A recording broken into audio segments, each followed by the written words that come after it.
the heartland of India. Remember, there is a lot of water that has now flown under the bridge. Prime Minister Modi is, of course, the overarching candidate in Varanasi. But in the rest of India, the Modi wave that was being spoken about in 2014, it's going to be interesting whether the BJP can, in fact, repeat what it managed to do in 2014, winning 282 seats. And there you see Prime Minister Modi walking into the Commissioner's office. He's just entered the Commissioner's office and he'll be sitting down and he'll be filing papers for contesting from Varanasi. It was earlier being speculated that Priyanka Gandhi could be fielded by the Congress, but that has not happened. It is Ajay Rai, the man who had taken on Modi back in 2014 and had managed to win just about 50,000 seats, just about 6-7% of the vote share that had been cast back then. He is the one who has again been fielded by the Congress. So it remains to be seen as to what in fact will unfold. In Varanasi, it is pretty much a given that Prime Minister Modi will trounce and will emerge victorious, but 543 seats across the length and breadth of India, across many different geographical locations, because India being such a vast nation, there are many issues that are in fact at forefront. Will this be an election like a presidential election, like the BJP was hoping to in fact make it, or will this be an election that will be contested seat by seat? And this is Prime Minister Modi, who has just given his nomination in Varanasi.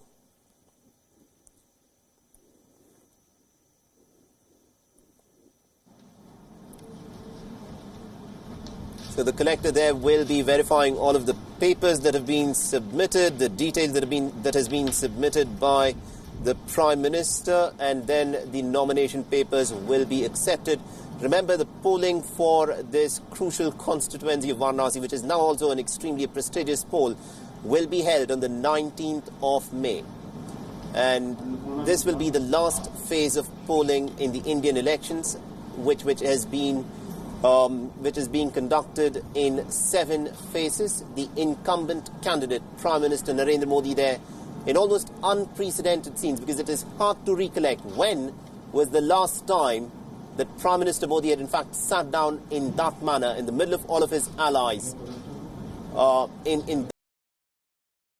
because during his 5-year reign as the Prime Minister, one could virtually not have seen him sitting down in that manner with the allies. And in 2014, when the BJP had won a brute majority on its own, it had appeared that the regional parties might not have that much of a say. But that has changed in 2019. And necessity, they say, of course, is the mother of invention. And necessity is, of course, what makes people to reach out to other friends and allies. That is the reason why we saw Prime Minister sitting down with allies with whom the BJP has not had a very happy relationship with. The Shiva Sena, in the lead up to the elections, had been criticizing the incumbent government, but the BJP and the Shiva Sena managed to patch up their differences. They formed an alliance. Nitish Kumar, another of those allies of in the NDA, who's had a fractious relationship with the Prime Minister, who himself, some years ago, Nitish Kumar, the incumbent Chief Minister of Bihar, who himself had prime ministerial ambitions in the NDA's camp. The papers of Prime Minister Narendra Modi, they are being verified by the collector there, and his nomination has just been filed. His nomination papers have been submitted, and this is a high-stakes, crucial battle. The seat of Varanasi, it appears, is going the BJP way, but the bigger election that is spread across 543 seats, is it going to be about local issues? Is it going to be about delivery? Is it about the promises that were made and the performance of each of the legislators? Which way will the people of India vote? What will be the verdict of the people of India? And what will be the issues? Will it just be the issue of security, of cultural nationalism? Will these dominate, or whether there are other issues of jobs, of trying to create infrastructure, of making promises and fulfilling these promises? Will these actually dominate is something that will...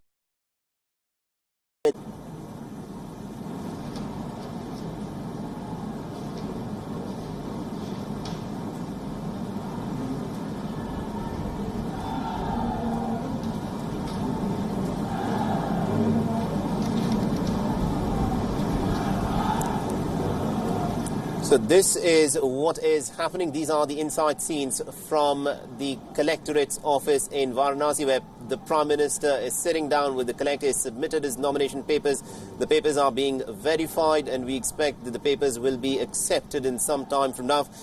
Meanwhile, our guest from Puducherry, Francois Gauthier, is still with us. Mr. Gauthier, if I can bring you in on this, we just have the visuals of the Prime Minister who's just who's just submitted his nomination papers. I want you to talk to us a bit about the personality of Prime Minister Narendra Modi, because he in 2014 just exploded onto the scene.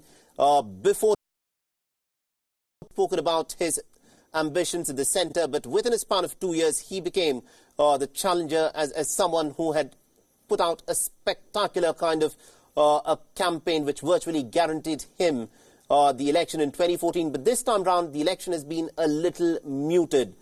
Do you think Prime Minister Narendra Modi is slightly on a weaker wicket in comparison with candidate Narendra Modi? No, I think Mr. Modi is you get a Mr. Modi once in every 100 years. He's shown that he's such a hard-working man. He's so devoted to people. He's totally uncorrupt. Mm-hmm. His family, has not benefited from him being Prime Minister, whether it's his mother, his brother. This is something unique in India. We have seen, for the last 70, 80 years that politicians are not so hardworking. I mean, if they're not corrupt themselves, they're corrupt for their own party. Himself was an uncorrupt man, but who allowed his party, or his allies like the DMK to gather bribes, huge amounts of bribes under his eyes, So Mr. Modi is a unique personality, and I think India has realized that he's the Prime Minister that India needs. Right. At the moment, he's the man of the future, and there is no doubt that that's why he's going to win again. Whether he's going to win with the same majority as in 2014 or lesser majority because of a number of factors which are not in his hands, I don't know. Maybe that's why he's sitting with his allies. Maybe they have done some internal polls within the BJP and realized that they might not get, 280 or 300 majority on their own, so they would need their allies. I don't know. Or maybe it's just a show of solidarity with the allies to make them happy. But definitely, Mr. As a Frenchman, as a journalist, I admire him. I admire him for his, hard work and his, and his non-corrupt. And what he has done also was very far-reaching. Right. The GST, is something that India needs. In France, we have GST. It's been there in place. It's the same kind of GST. It's easier in France because, we are only 60 million of us, and, most of us are Christians. India is a vast country. It's a country which is so difficult to govern. It's such a complicated country. And Mr. Modi, has shown that he's a, hardworking guy and a man of vision. Right. The only thing I would say about Mr. Modi is that one of the problems of India is that everything is centralized since 1947 in the hands of one man, one woman, and that one man, one woman is sitting in faraway Delhi, which is far away from Tamil Nadu, far away from Madhya Pradesh, far away from Maharashtra. So Mr. Modi has not changed that, He's still one man show. Everything depends on him. The campaign depends on him. The winning depends on him. So in that way he failed, but it's not his fault. It's just functioning in the system created by the Congress, where everything is in the hand of one person. And all right. I wish Mr. Gauthier, do stay on with us. The Prime Minister is just reading out his nomination. Bharat के संविधान के प्रति सच्ची श्रद्धा और निष्ठा रखूंगा और मैं सत्य निष्ठा से प्रतिज्ञा करता हूं कि भारत की प्रभुता और अखंडता अक्षुण्ण रहूंगा।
All right, so that was Prime Minister Narendra Modi there, who's just filed in his nomination papers. He's put ink on paper, so his nomination, we're given to understand, has also been accepted. The collector has verified the document that have been submitted by the Prime Minister backing up his nomination. So Prime Minister Modi will, of course, be contesting from the very prestigious Varanasi constituency on the 19th of May, when polling will, of course, take place in the 7th and the final phase of polling for general elections 2019. This is a crucial battle and something that Prime Minister Modi will, of course, be looking forward to in a very, very close manner and almost in unprecedented scenes. We saw him a little while back sitting down with all of his NDA allies and showing what was quite clearly a show of unity on the part of the government and the part of the NDA, in contrast with what has happened so far in the Mahagathbandhan.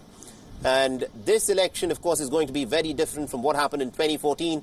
The 2014 was all about the man of the moment. At that time, it was Narendra Modi who was dominating the agenda. This time round, there are several issues. This time round, the performance of Narendra Modi is, of course, up there for all to see. The aura and the charisma of the Prime Minister, of course, plays a huge role in this. There are several things that have happened over the course of the last 5 years on basis of which the people of India will, of course, be casting their vote, and it will be interesting to see as to which way the die will fall this time around. And Mr. Francois Gauthier is still with us. He is joining us, of course. He's been with us from Puducherry. Mr. Gauthier, this is going to be an interesting battle because 2014, that was a different election altogether, but this time round, the issues are completely different. Prime Minister Narendra Modi is asking for a re-election on the back of his performance, and that is what has made this election very interesting. Yes, absolutely. And his performance was, I think, was flawless. Only thing, as I said, India is a very complicated country. People have been used, because of so much colonization, to cheat. Corruption is something that came to India. I don't think Indians are more corrupt than any other people in the world, but they have been used to cheat. And we've seen that some of Mr. Modi's reforms have not really percolated to the ground because of this, corruption. The Swachh Bharat, we know the Swachh Bharat, that many contractors, were paid by the government to collect trash, go and dump it at night in other places, deserted place.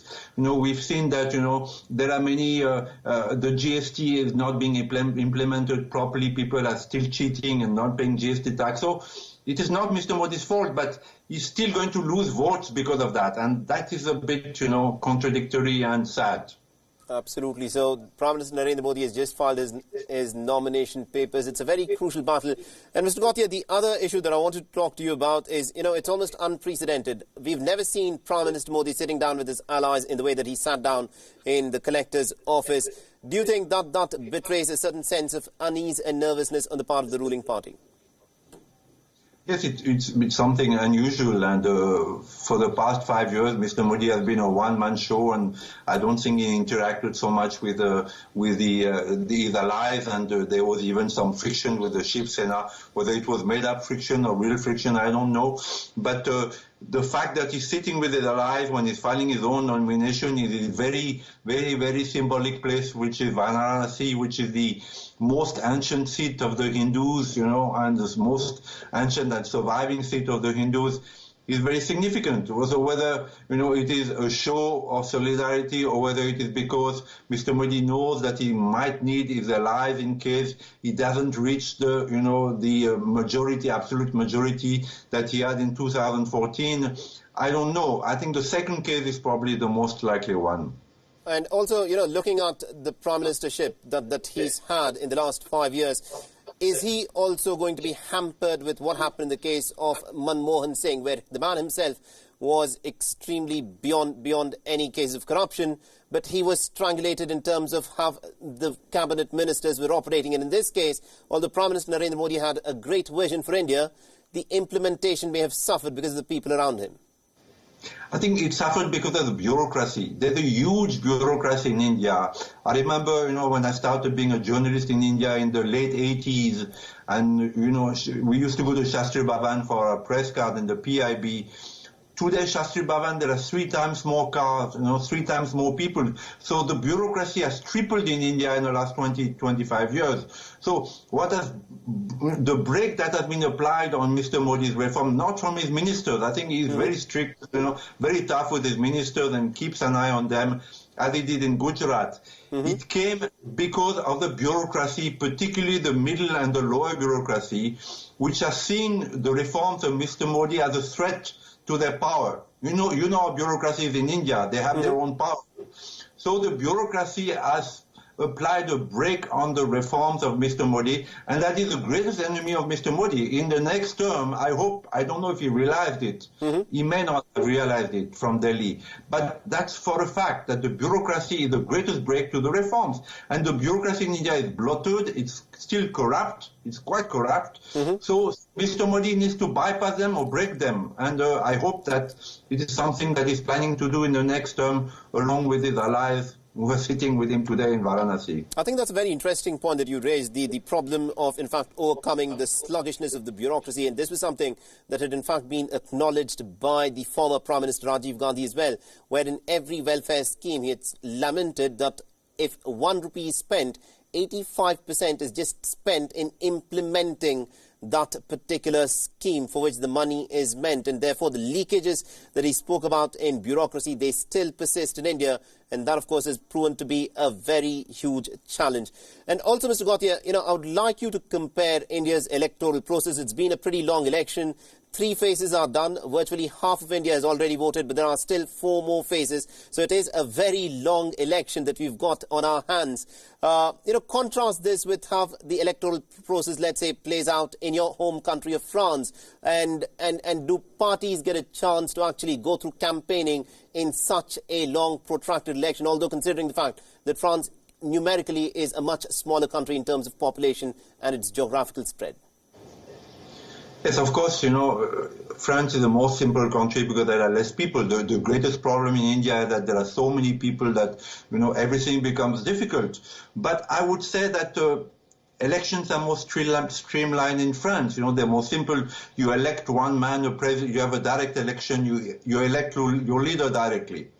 So this is already more simple. And elections are clamped together. They try to clamp them together. In India, elections are endless. You finish one election and you start another. There'll be elections after that, state election, panchayat election. So it's an incredible waste of money, of time, and of manpower. I mean, I don't know how much this election is costing in terms of manpower and money, but these are tremendous amounts, Plus all the corruption, all the black money that goes along, I know that in Tamil Nadu they still distribute, 100, 200 rupees or 1,000 rupees or 2,000 rupees for people to vote for such or such party. So there has to be reforms too, and Mr. Modi has, he started only the tip, What he needs to reform is tremendous. So he needs a majority. He needs a majority now to do the reform that he couldn't do in the previous term, because in previous term, he was new to Delhi. He didn't know how politics worked. He was just a chief minister. He'd never been a prime minister. So he learned this trade, in the last 5 years. But he's not really touched upon the great reforms, constitutional, judicial reforms. Every case takes 10 to 15 years in India to be solved. He needs to do some reforms. Education reform needs also, it's a very important reform. So I do hope that, he has a vision to embark upon and one of the reforms would be that India spends too much time on election. There has to be a change in the constitution of India so that you don't have a president who has no power but, costs so much to India. You don't have a vice president who has no power but costs so much in terms of manpower and money. You don't have governors who have no power and cost so much. So there need to be huge reforms. India is a great country, great people, great future. But unless some major reforms are done, it's not going to happen.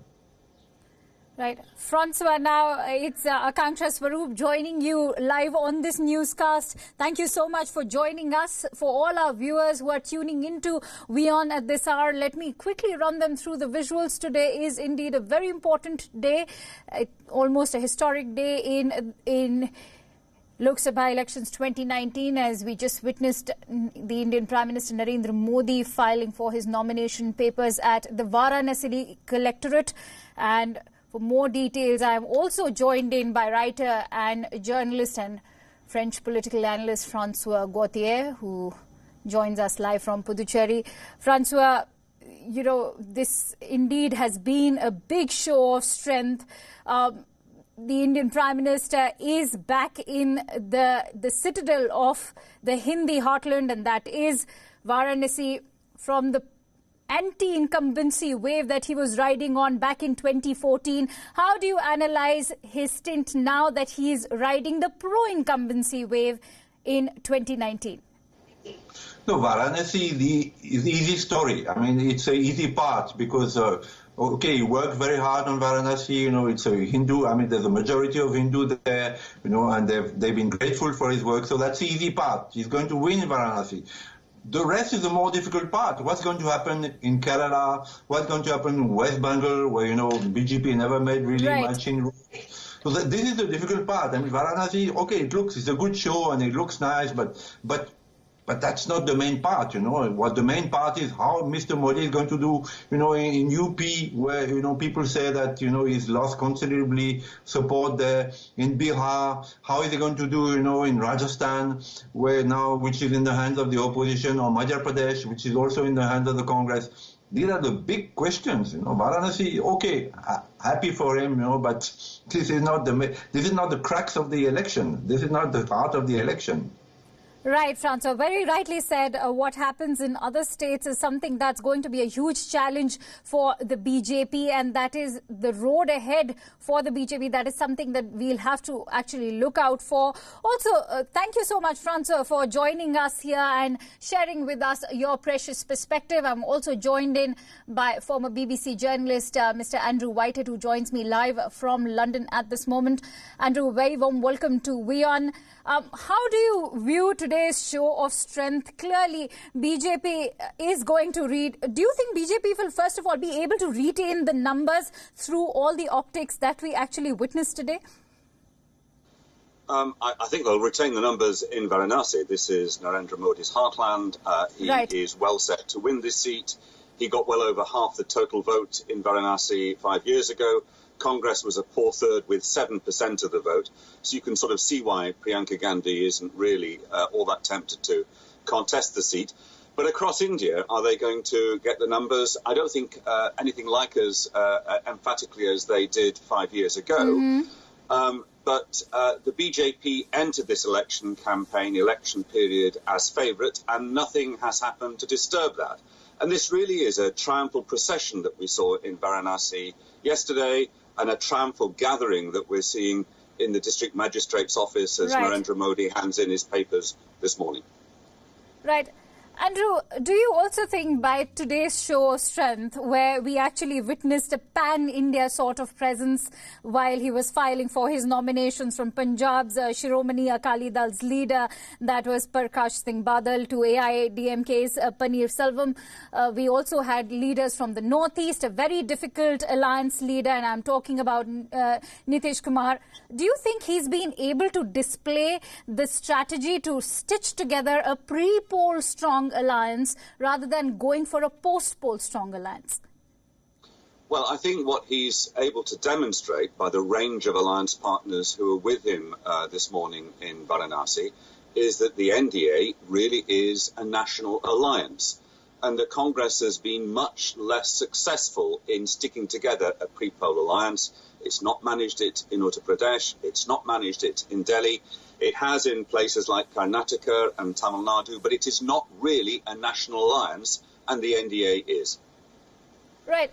Andrew, also, do you think the Congress has played safe by not fielding Priyanka Gandhi from Varanasi, because that was the murmur throughout, and just now we realize that for a second time they'll be fielding Ajay Rai from Varanasi? Well, I really doubt whether Congress was ever planning to field Priyanka Gandhi from Varanasi. Why make her, in a sense, a sacrificial lamb? As I say, Congress got just 7% of the vote in Varanasi 5 years ago. Their candidate was a very poor third. This is not where you put up one of your star campaigners. But because Rahul Gandhi gave the impression that this might well happen, it led to a sense of expectation which has now been disappointed. And I think that's perhaps a sign of, I'd say, political lack of experience or immaturity on Rahul Gandhi's part. Right. Mr. Whitehead, also, do you think that today's optics have managed to offset what the Mahagathbandhan was trying to achieve so far? I think they've gone some way to doing that.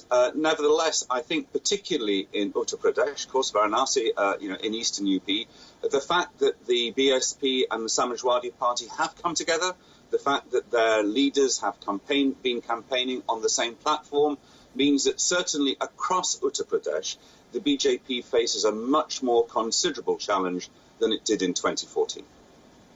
Right. And where do you think the opposition has gone wrong? Because we clearly see that they've not been able to garner the sort of alliance they were trying to bank upon, because there we see, on one hand, we see Mamata has not been able to appease the left. On the other hand, we also have have Mayawati and Akhilesh taunting the Congress for their lack of coordinating a powerful alliance. So where do you think the opposition has actually gone wrong? Well, I just wonder how serious the Congress party is about seeking to win these elections. Mm-hmm. Some people say they're just hoping to improve their tally rather than to win. I don't know whether that's true. But the fact that Rahul Gandhi doesn't seem to be hungry for these alliances, that he hasn't managed to do the deal with Aam Aadmi in Delhi in particular, does make you wonder about whether Congress has learnt humility. If you're going to stitch together a national alliance of parties, you have to have humility. You have to be willing to do compromises, and I'm not sure that Congress is quite ready for that. I'm surprised. I thought Rahul Gandhi, from all he was saying in the run-up to the election campaign, would have been much more effective and determined about winning allies, but it simply hasn't happened. And I think this will be really quite influential in determining Congress Party's success or the lack of it when the votes are counted next month. Right. From Congress, let's also shift our focus over to the BSP-SP alliance. Do you think BJP will be able to wean off the Jata-Yadav votes, which the SP and the BSP have been tapping into so far? I think the BJP will be much less successful than it was 5 years ago. You're never quite sure when there's a pre-poll alliance between two parties which have been long-standing rivals, the Samajwadi Party and the BSP have, how successful it's going to be on the ground, whether Samajwadi Party voters are going to vote for their local BSP candidate and vice versa. But even if there's some slippage in that, the BJP is not going to sweep Uttar Pradesh in the manner in which it did 5 years ago, when it won, I think, 71 out of the 80 Lok Sabha seats in the state. Right, Andrew, that's a very interesting point that you've made. Perhaps, do you think today's show of strength was actually related to the first two phases of polling, which have seen constituencies that have been relatively weak for the BJP? Difficult to say that. I think this show of strength was simply because this was a key date in Narendra Modi's campaign, the handing in of his personal nomination papers. He had the chance of doing a roadshow in Varanasi. It was a triumphal procession. It was almost a coronation procession before the crowning yesterday. And this was a moment to demonstrate the breadth of the alliance. I think it is really a show of political prowess. I think it will make its mark. Whether it's actually going to win many votes or not, I don't know. But it does demonstrate that the BJP still has its wind in its sails in this election campaign, and the Congress Party to a much lesser extent. Right, Andrew, a show of political prowess, as you rightly mentioned. Do you think this is actually going to get BJP the desired numbers today as what we saw today? There was also, a lot of optics that was being displayed, because we also were witness to Narendra Modi touching the feet of his oldest ally, and that was Prakash Singh Badal. How do you think this will go down? Will it deliver the numbers for the BJP and the National Democratic Alliance? I think, I say almost certainly, I shouldn't say that at this stage in the campaign. You can be taken by surprise. But I don't think there's very much doubt that the NDA is going to win more seats than Congress and its allies. Will they do as well as they did 5 years ago? I can't see how they can, because they face much more formidable challenges in Uttar Pradesh, as we've said. Their ally, the AIADMK, faces a very considerable challenge in Tamil Nadu. It is likely that the Congress, if they don't entirely repeat their state election victories in Rajasthan, Madhya Pradesh and Chhattisgarh, they will still do better in those seats than they did in the last Lok Sabha elections. So I think the BJP's tally, the NDA's tally, will come down. I can't imagine that the BJP is going to win another single-party overall majority. So will the events in Varanasi confirm the BJP with a victory on the scale as last time? I don't think so. But they do demonstrate that the BJP has had a successful campaign so far. They entered the campaign as favourites. They remain the favourite. Andrew, also, do you see a paradigm shift in the way nomination papers have been filed by prime ministerial candidates in the past? Because earlier it was a more private affair compared to what we have been witnessing in the last 2 days. Well, this is politics as performance, and Narendra Modi, Amit Shah are masters of election performance. So I was slightly surprised to see all the circus that surrounded the events.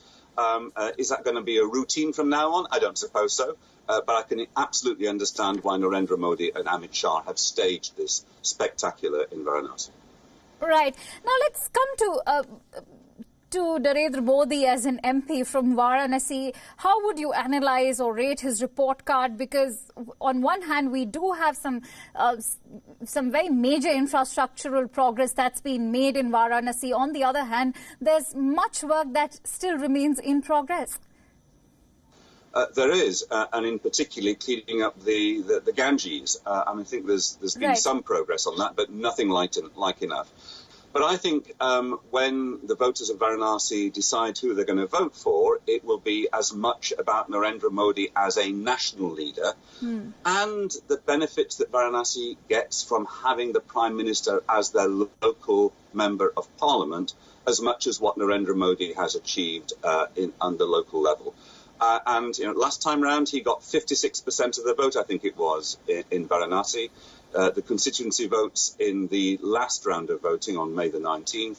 I think he's well placed to win emphatically, maybe not quite as emphatically as last time, but emphatically. Right, because also if you analyze Varanasi as a city, this has been a city which has been at the heart of Indian politics ever since eons. But now, if you look at the progress, it's always been slow to change. It is, but then that's a little bit the nature of Varanasi as a city. It's such a spiritually important city, so important to Hinduism. The Ganges running through the city is so important to its identity. It has been, I think, it's a city which is not the most modern in India by a long way, but that is part of its strength and its appeal. Right.